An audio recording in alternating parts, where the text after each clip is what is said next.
this week's Parshat Tzav, we read about the Kohen's service in the Beis Hamikdash.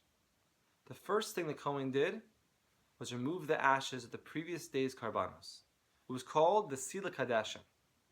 As it says in this week's Parsha, V'herim esadeshen asher tochel ha'esh, and he shall separate the ash with what the fire consumed. Why did the Kohen begin the day by lighting the menorah or bringing a carbon? Why begin the day by removing the ashes? So I'm going to provide a practical answer and a symbolic answer.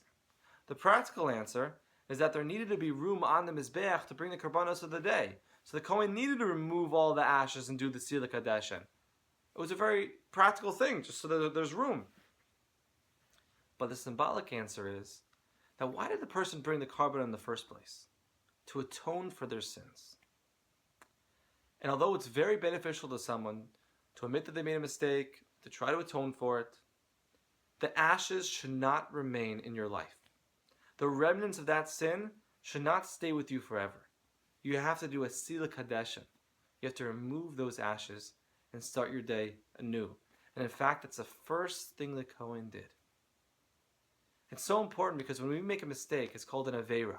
And the shorish of Aveira is Avar, which means past. It's something in the past that can propel us forward in our life. One of the worst things about sinning is thinking, how can I ever do better? That sin's going to be with me forever.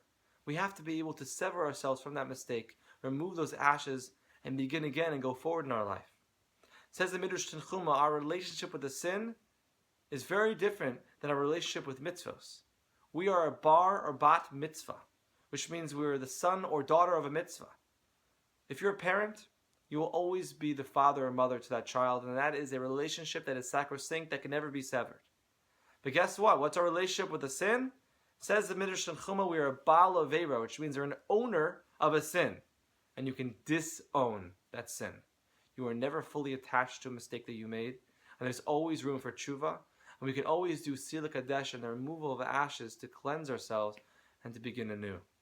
So God willing, we should be able to remove all the ashes of our life, and we should go into this Shabbos with such a clean feeling as we hear Parshat Tzav and hear about the Sila Kadesh.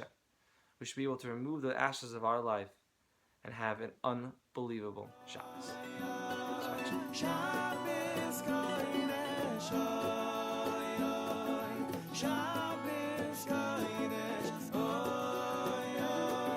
Shabbos